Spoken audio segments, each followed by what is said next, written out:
Madame, monsieur, bonjour. Dans l'actualité de ce samedi, le départ du premier touriste de l'espace, le milliardaire américain Denis Tito, est parti avec 2 cosmonautes russes. Il a décollé de Baïkonour ce matin. L'appel à la reprise du travail des sages-femmes en France, sages-femmes qui ont obtenu de substantielles avancées, selon leurs propres termes, de la part de Bernard Kouchner. Et puis l'installation dans la Somme ce matin de pompes à haut débit pour tenter de résorber les inondations.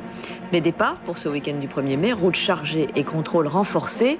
En politique, le Conseil national de l'UDF avec le programme de François Bayrou pour 2002. Et puis en Formule 1, les préparatifs du Grand Prix d'Espagne qui se courra demain. Enfin, donc, la coordination nationale des sages-femmes a lancé hier soir un appel à la suspension du mouvement de grève. Elles ont obtenu, selon leurs propres termes, des avancées sans précédent, notamment concernant leur statut. C'est donc une action de près de 40 jours qui prend fin, comme nous l'explique Isabelle Marie. L'ultime rencontre avec Bernard Kouchner aura donc été la bonne. Après de longues heures de négociations, les sages-femmes ont décidé d'en appeler hier soir à la fin de la grève. On tient toutes à remercier toutes celles qui, depuis 5 semaines, nous ont soutenus envers et contre tous. Merci beaucoup. Principale avancée, la reconnaissance du caractère médical de leur profession avec la promesse d'un nouveau statut. Concernant la formation, la possibilité d'intégrer les écoles de sages-femmes après une première année de médecine. À Bernard Kouchner de convaincre tous les recteurs d'université. Avancée salariale encore, avec l'aménagement des grilles et la modification d'anciennes primes. Pour les libérales, enfin, revalorisation accordée de la tarification de certains actes, avec un bémol concernant toutefois les sages-femmes du privé. Le privé lucratif enregistre à peu près des salaires amoindris de 10 à 15% par rapport à ceux du public. Donc nous demandons au moins de s'aligner sur les salaires du public. Les sages-femmes des établissements privés n'ont pas obtenu ce qu'elles souhaitaient. Certaines, effectivement, ont négocié des augmentations salariales, mais c'est au coup par coup, ce n'est pas pour la profession tout entière au niveau des établissements privés. Bernard Kouchner a promis un calendrier, une méthode et des groupes de travail. Les sages-femmes sont certes favorables à la levée de la grève, mais elles resteront vigilantes. Mouvement de protestation également dans les transports en commun parisiens. Les syndicats réclament des effectifs supplémentaires. Le métro et le RER sont touchés, mais différemment. En moyenne, le trafic est réduit de moitié dans le métro avec de grosses disparités selon les lignes et de 20% dans le RER A et B. C'est donc un rêve d'enfant que l'Américain Denis Tito est en train de réaliser. Ce chef d'entreprise, qui a fait fortune alors qu'il était issu d'un milieu modeste, a payé très cher pour participer à un vol vers la Station spatiale internationale. Un accord entre Russes et Américains lui a permis de prendre le départ de Baïkonour. Sur place, Françoise-Marie Morel. Denis Tito était tout sourire ce matin. Ses compatriotes américains avaient quelques heures plus tôt autorisé sa visite à bord de la Station internationale. Un vaisseau que les Russes estiment être également le leur. Un bras de fer s'était donc engagé entre les deux agences spatiales, mais finalement, la guerre froide dans cette entité cosmique, dans ce monde sans frontières, n'a pas eu lieu. C'est donc à l'heure H, initialement prévue, que Soyouz a pris la route des étoiles. Denis Tito entre donc dans l'histoire et devient le premier touriste de l'espace. Hier, à Baïkonour, en compagnie de sa femme, ce milliardaire était fier d'ouvrir ce nouveau chapitre de la conquête spatiale. Je vais étudier les différentes possibilités permettant le développement des vols spatiaux adaptés aux vols commerciaux. 40 ans après le vol de Gagarine, les Russes considèrent celui de Denis Tito comme une suite logique de l'avancée technologique. Les avions ont accueilli un jour leurs premiers passagers. Les vaisseaux devront à leur tour ouvrir leurs portes à des invités, à des touristes moins professionnels que leurs locataires habituels. Denis Tito n'est pas tout à fait étranger à l'espace. Il a travaillé pour la NASA, il s'est entraîné avec nous, bien sûr, mais dans ce vol, tout dépend de sa résistance physique et de sa résistance à la pesanteur. Il vole avec un équipage expérimenté à bord et retrouve un équipage très expérimenté. Je pense que tous seront là pour lui permettre d'avoir un vol agréable, facile et sans problème de sécurité. Denis Tito a suivi un entraînement rigoureux. Pendant 900 heures, le cosmonaute amateur a dû se plier à la discipline qu'impose tout voyage dans l'espace, comme ses séjours au fond d'une piscine, pour simuler les conditions d'apesanteur. Denis Tito s'est donc offert les vacances les plus chères, aujourd'hui disponible sur le marché. 140 millions de francs, tel est le coût d'un séjour d'une semaine dans l'espace. Mais bien qu'ayant payé le prix fort, Denis Tito respectait les traditions. Avant son départ pour Baïkonour, il a déposé des œillets rouges devant la tombe de Youri Gagarin. Retour en France, dans la Somme, l'eau continue de monter. Là, on annonce, hélas, pas de répit sur le front des intempéries.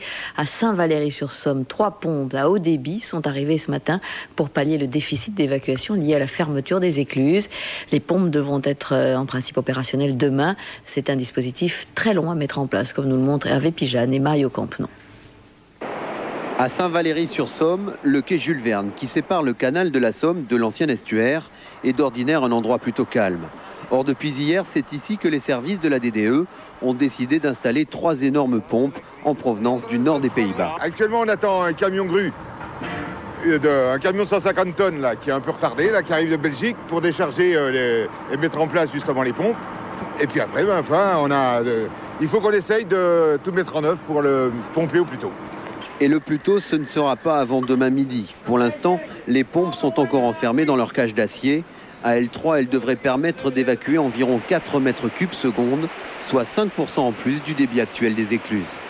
Je crois que c'est pas assez puissant leur truc là qu'ils font là. Il faudrait peut-être plus... Parce que là, il y en a un engorgement, ça se voit nettement. 4 mètres cubes seconde, je dirais que si ça a une utilité, c'est en tout cas peut-être pour redonner aussi un peu d'espoir aux gens de la vallée de la Somme, parce qu'aujourd'hui, c'est peut-être certainement cela dont ils ont besoin. Un travail de titan qui semble en effet bien dérisoire au regard des 25 millions de mètres cubes d'eau qui submergent encore la région.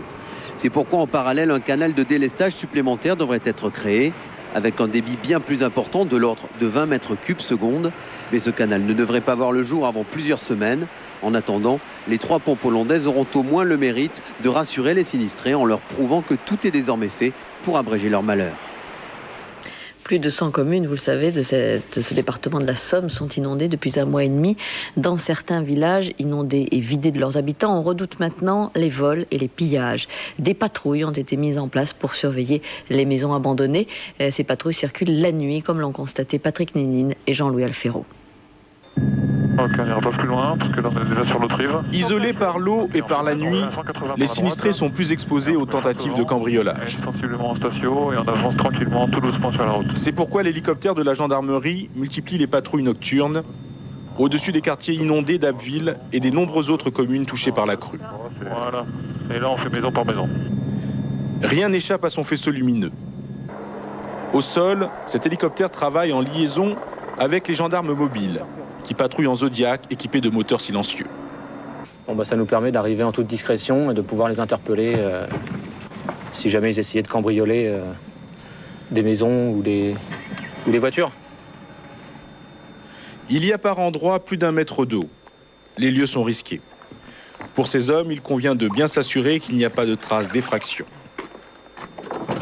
Pendant ce temps, l'hélicoptère scrute le sol grâce à un système de visée nocturne qui lui permet de voir comme en plein jour. Dès qu'il y a trace d'une présence humaine, il opère un contrôle qui a pour effet supplémentaire de rassurer les habitants. Il s'est bien arrêté sur la maison, il a éclairé toutes les entrées avec les projecteurs. Et puis bon, comme on s'est mis un peu en évidence, il a regardé, puis il est reparti après, quoi. Enfin, les patrouilles s'effectuent aussi à pied, là où il n'y a plus d'eau. 300 gendarmes patrouillent ainsi les quartiers inondés depuis le début des inondations et veillent ainsi à la sécurité des habitants sinistrés. Les routes sont chargées pour ce week-end du 1er mai. Les gendarmes ont décidé de renforcer leur contrôle. Ainsi, dans la Drôme, ils ont mis en place une surveillance systématique de tous les autocars circulant sur l'autoroute A7. La police veille surtout au temps de conduite des chauffeurs. Une mission de prévention à laquelle ont assisté Denis Bernadet et Yves de l'Écluse. Une soixantaine de gendarmes mobilisés pour un contrôle spécifique des autocars. C'est la 2e année qu'une opération d'envergure est organisée dans cette zone. La priorité absolue pour les forces de l'ordre, c'est le respect des temps de conduite et des pauses, car on sait que la fatigue est la principale cause d'accident pour les cars. Le dernier en date, il y a 3 semaines, il est très certainement lié à la fatigue. C'est un autocar qui, dans une montée, a percuté l'arrière d'un camion. La vitesse n'est absolument pas mise en cause. Il semblerait que le chauffeur se soit assoupi et percuté par l'arrière ce camion. Un accrochage qui n'a pas fait de victimes, mais les conséquences sont parfois dramatiques. Le temps de conduite maximal est de 4h30, mais certains chauffeurs s'appliquent à eux-mêmes des règles plus strictes encore aux heures les plus dangereuses de la nuit. Au lieu d'aller à 4h30 maximum de conduite, eh bien, on se limite peut-être à 2h ou 2h30 pour avoir plus de vigilance. Et surtout dans les créneaux les plus terribles, c'est-à-dire 3h, 5h du matin. Les gendarmes contrôlent aussi l'alcoolémie et l'état des pneumatiques. Les passagers, eux, prennent ce contrôle comme une pause distrayante. C'est normal, ça devrait être même plus souvent, je pense. Tout simplement. Y a pas de... Tant que c'est fait dans la bonne humeur, entre guillemets, tout se passe bien. La nuit dernière, sur 136 contrôles, 4 infractions ont été relevées. 2 autocars notamment circulaient sans le disque de contrôle des temps de conduite. J'ajoute que les 11 jeunes accusés d'avoir participé à 2 viols collectifs dans une cité du 19e arrondissement de Paris en 93 ont été condamnés hier par la Cour d'assises des mineurs à des peines de 4 à 5 ans d'emprisonnement assorties de sursis en grande partie.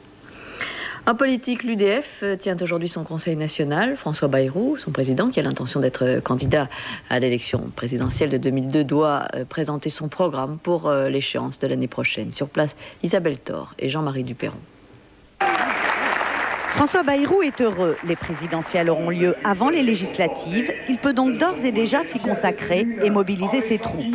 Le résultat des dernières municipales, où de jeunes UDF ont enlevé plusieurs mairies, conforte aussi le président de l'UDF dans son analyse